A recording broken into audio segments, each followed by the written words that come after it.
Salam dan bahagia, Bapak Ibu guru yang hebat. Perkenalkan, saya Matius Tandi, calon guru penggerak Angkatan 7 Kabupaten Toraja Utara.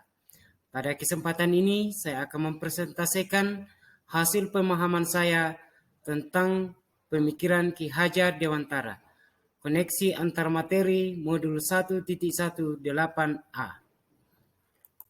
Pemikiran Ki Hajar Dewantara. Pendidikan diartikan sebagai tuntunan dalam hidup tumbuhnya anak-anak, menuntun segala kodrat yang ada pada anak-anak agar mereka dapat mencapai keselamatan dan kebahagiaan yang setinggi-tingginya, baik sebagai manusia maupun sebagai anggota masyarakat. Semboyan dari Bapak Ki Hajar Dewantara yang terkenal dari dulu hingga sekarang adalah Ingarso Sungtulodo, di depan menjadi contoh atau panutan, berarti seorang guru harus menjadi teladan bagi anak muridnya, dengan sendirinya anak murid dapat menirunya. Ingmadia bangun karsa, di tengah berbuat keseimbangan atau penjalaran, dalam hal ini membangun semangat dan kemauan murid untuk mengikuti pelajaran dengan baik dan bersemangat, menciptakan ide atau berkarya dan berinovasi di lingkungan di mana kita sebagai pendidik berada. Tuthuri Handayani di belakang memotivasi, mendorong. Seorang pendidik di sini memberikan motivasi, mendorong, mengarahkan, dan sebagai penyemangat kepada seluruh warga sekolah. Jadi seorang guru harus bisa membuat rasa aman, nyaman, dan menyenangkan bagi murid, serta mengembangkan segala potensi yang dimiliki oleh murid sehingga murid merasa nyaman dan merdeka dalam belajar. Yang saya percaya tentang murid dan pembelajaran di kelas sebelum saya mempelajari modul 1.1, yang pertama, selama ini saya berpikir bahwa anak adalah kertas kosong yang harus ditransfer dengan ilmu pengetahuan. Saya berpikir bahwa apa yang saya berikan itu bisa merubah pola pikir murid, tetapi ternyata tidak. Pembelajaran yang saya lakukan selama ini masih dominan menggunakan model ceramah. Bahkan saya berpikir bahwa pembelajaran di luar kelas hanya dilakukan oleh guru-guru tertentu seperti guru olahraga. Saya lebih cenderung mengejar kurikulum karena takutnya materi tidak tuntas dalam satu semester. Dalam pembelajaran di kelas, saya lebih fokus untuk target kurikulum dengan mengajar dan memberikan tugas. Saya berpikir sangat mudah dalam mengajar karena memberikan materi, memberikan tugas, dan anak-anak mengumpulkan tugasnya tepat waktu tanpa merefleksikan tentang pembelajaran yang merdekakan anak. Saya juga sering mengeluh karena ada sebagian anak yang tidak mengumpulkan tugas dengan berbagai alasan, dan saya kurang memahami karakter dari setiap murid. Selama ini tindakan-tindakan yang saya lakukan ternyata sangat jauh berbeda dengan pemikiran Ki Hajar Dewantara. Karena pemikiran saya selama ini bahwa tindakan tegas yang saya lakukan pada murid bisa merubahnya, tetapi ternyata perubahan itu yang terjadi hanya merasa takut dan sifatnya pun sementara. Bukan karena timbul dari murid sendiri, melainkan karena rasa takut yang sering menghantui mereka. Beberapa ini contoh cara mengajar sebelum mempelajari modul 1.1. Yang berubah dari pemikiran atau perilaku saya setelah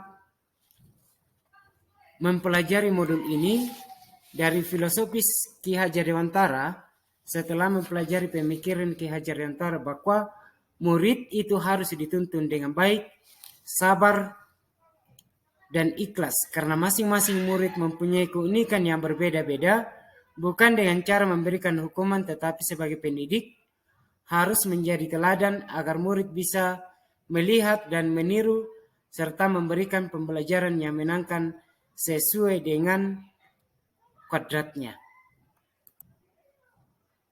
Dari pemikiran Ki Hajar Dewantara, yang saya akan lakukan adalah saya harus lebih sabar dalam membimbing. Yang paling penting adalah saya harus mengenali lebih mendalam karakter dan latar belakang masing-masing murid, baik itu latar belakang keluarga, lingkungan, maupun sosial. dengan cara menjalin komunikasi yang baik dengan orang tua murid. Motivasi murid dan memberikan pembelajaran yang menyenangkan, berbagai media pembelajaran yang menyenangkan dan menarik bagi murid. Sebagai pendidik, hendaknya menyadari akan pentingnya filosofis Ki Hajar Dewantara, yaitu Tuthuri Handayani, Ingarso Songtulodo, Ingmadia Mangunkarso, di depan menjadi contoh atau panutan, di tengah berbuat keseimbangan atau penjalaran, dan di belakang memberi motivasi. Di sini ada beberapa gambar yang saya lakukan setelah mempelajari modul 1.1. Dan pelestarian budaya sesuai dengan konteks sosial budaya yang kami lakukan yang sejalan dengan pemikiran Ki Hajar Dewantara. Ya, yang bisa segera saya terapkan lebih baik agar kelas mencerminkan pemikiran Ki Hajar Dewantara, yaitu di sini saya akan memulai dari diri sendiri, disiplin waktu dan menjadi teladan bagi murid. Yang kedua, membuat kesepakatan di kelas. Yang ketiga, menyajikan materi sesuai dengan kodrat anak, sehingga mudah dipahami dan dapat memberikan manfaat yang besar kepada murid dan seluruh warga sekolah, di mana pembelajaran itu harus menyenangkan. Dengan demikian pembelajaran itu berpusat pada murid. Yang keempat, menciptakan suasana yang positif dan kondusif, agar murid tumbuh menjadi pribadi yang baik, karena murid akan mampu menerima dan menyerap suatu pembelajaran bila di lingkungan dan di sekelilingnya itu terasa aman dan nyaman. Kemudian yang berikut adalah meningkatkan karakter anak dengan pembiasaan yang secara kontinu, seperti yang kami lakukan saat ini, yaitu membiasakan beribadah bersama sebelum aktivitas pembelajaran dimulai, berdoa setelah selesai pembelajaran, memuji di antara teman, selalu memberikan kata-kata yang positif, kemudian meminta maaf jika melakukan kesalahan, baik itu disengaja maupun tidak, dan membudayakan budaya lokal untuk mentransformasikan pendidikan karakter anak. Kemudian yang terakhir adalah saya akan menuntun murid dengan ikhlas sesuai dengan kodrat mereka. Nah, di sini ada beberapa pembelajaran yang berpusat pada budaya lokal sebagai mitra belajar. Untuk mengimplementasikan Merdeka Belajar yang menghasilkan profil pelajar Pancasila, sudah seharusnya kita melakukan perubahan-perubahan hebat di kelas kita untuk memberikan tuntunan terbaik kepada murid. Murid diberi kebebasan untuk bereksplorasi, berinovasi, dan mengembangkan potensi sesuai dengan kodratnya masing-masing. Tugas kita sebagai pendidik di sini memberikan tuntunan, arahan, bimbingan agar kemerdekaan mereka tidak terpengaruh oleh hal-hal negatif yang datang dari luar. Belajar bisa dilakukan dimanapun sesuai dengan konteksnya. Untuk itu, guru harus terus mengembangkan kompetensinya agar bisa beradaptasi dengan perubahan. Guru harus terus belajar untuk membelajarkan siswa. Guru harus memahami murid sebagai individu yang unik dan khas sesuai dengan kodratnya. Di akhir video saya,